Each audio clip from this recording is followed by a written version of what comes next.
This is a continued video in reviewing the T937M reflow oven. Last video, there was some difficulty in powering the oven, which needs 30 amps with a standard 120. Just real quickly, if you have a similar problem, I used this NEMA 10-50P, which is the appropriate plug for my oven, which provides 50 amps, and we only need the 30. Some large wire nuts as found here on McMaster, and then also I used 8-gauge wire for the extension cord for a temporary setup until I can get more power in this lab. Let's do a quick cycle before we review the software.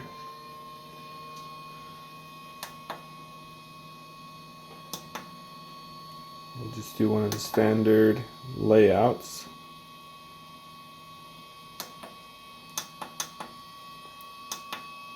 Let's try this one out.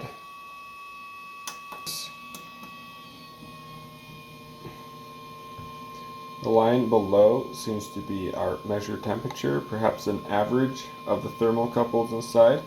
The profile above is our desired. So this is a pretty harsh rise time. I'm not sure we'll be able to achieve that.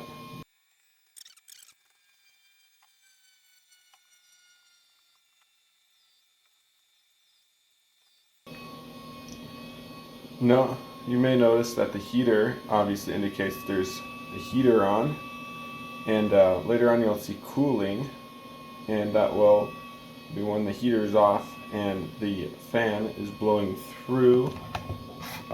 When the fan is blowing through the oven and exhausting some of the fumes out of the vent. I do smell a little bit, but it's not to a concerning level.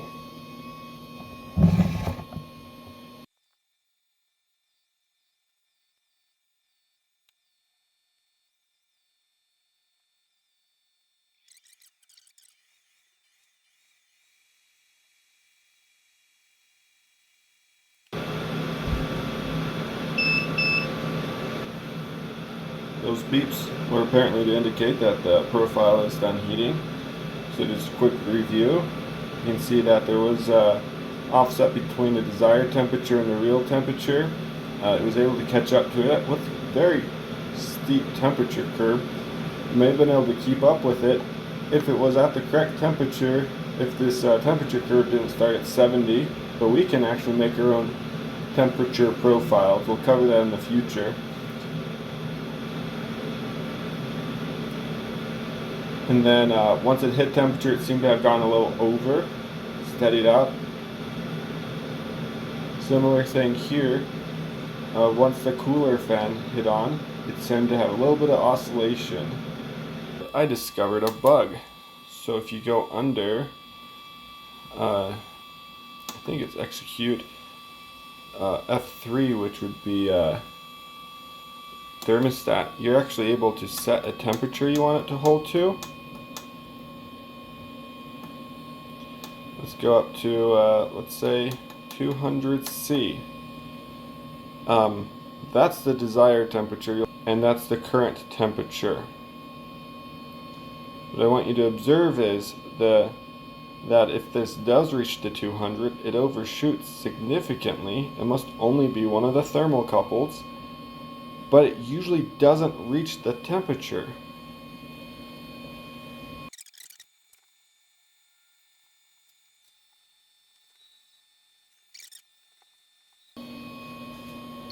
We don't see that lagging problem right now, so I'm going to increase the temperature a little bit and see if we can hit a hot point.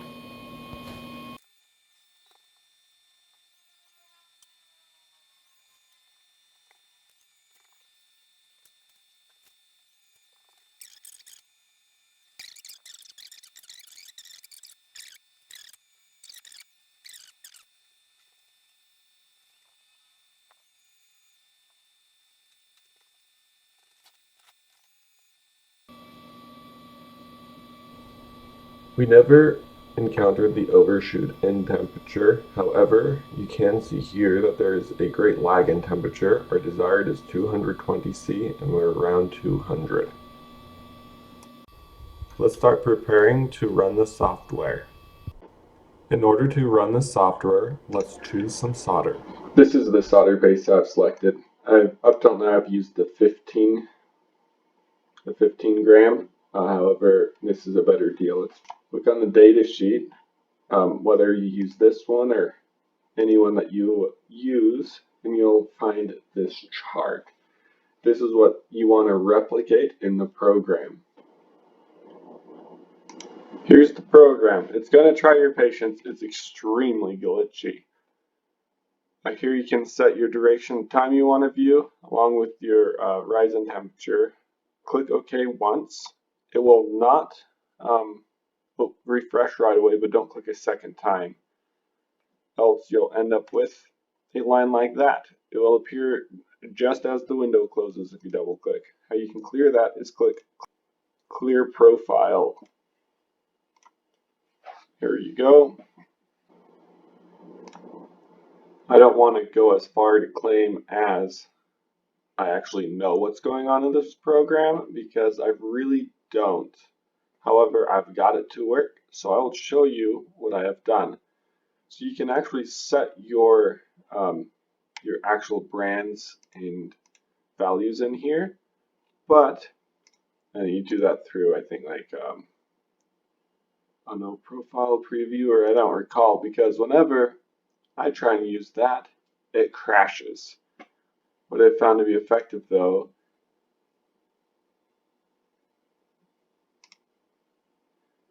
is using this user-defined solder paste. What this window will do is actually create that yellow curve along a profile on here. That is not actually what is uploaded to your reflow oven, but it helps you create the profile. We need to do a little bit of math to come up with our own points for the profile, and I will show you how to do that.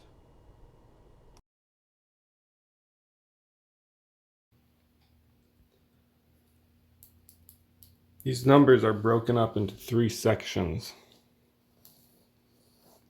Here,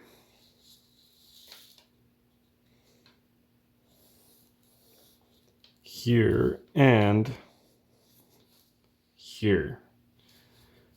So as you may recall from math classes, that in order to get your m for an algebraic equation, you take your rise over run. And that's really what those numbers are looking for. It's the rate of change. So our rise is ends at 150, starts at 25, and that's divided by 90 minus 0.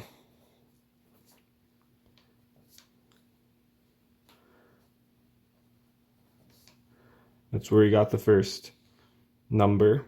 The second number is the duration of time. That is, second number is this section, so 240 minus 175. These numbers will be different perhaps for whichever solder you decide to use. And then made a mistake here. That's a 9. 249, 175 divided by the time, which is 240 minus 180. Sorry, that's not 180.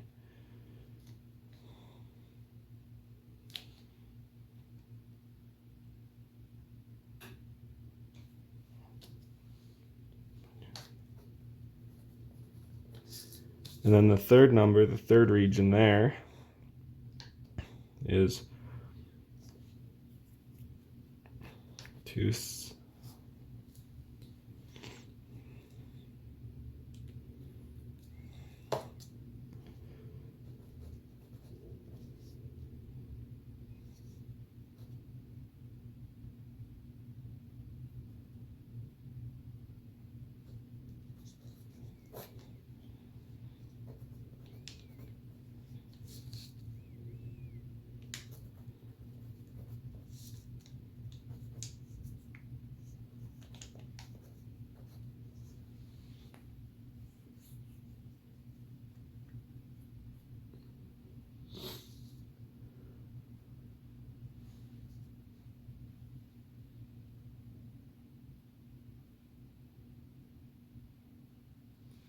And of course this has a negative rise, but the program doesn't want to see a negative value.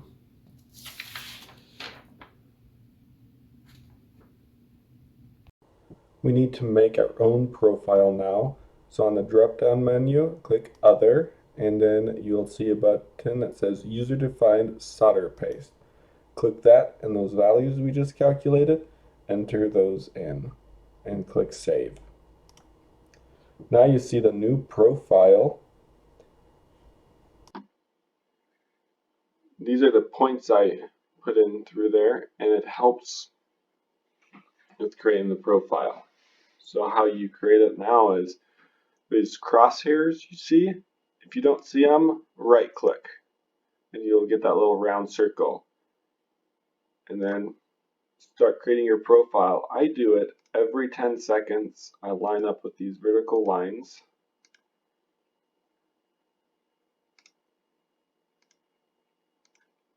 I found to have extra help.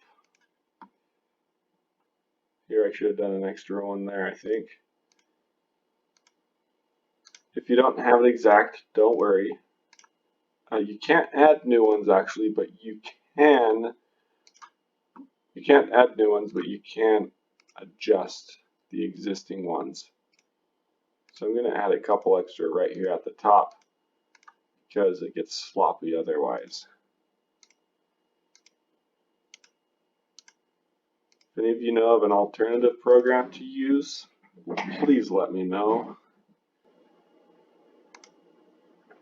So click this box here and you will see this window open up. Now take that profile you saw in your data sheet and try and make this look a little bit more like that, if possible.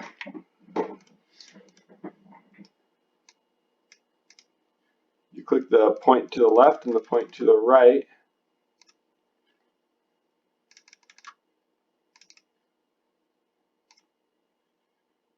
And that's the section you will adjust by the designated amount in that box.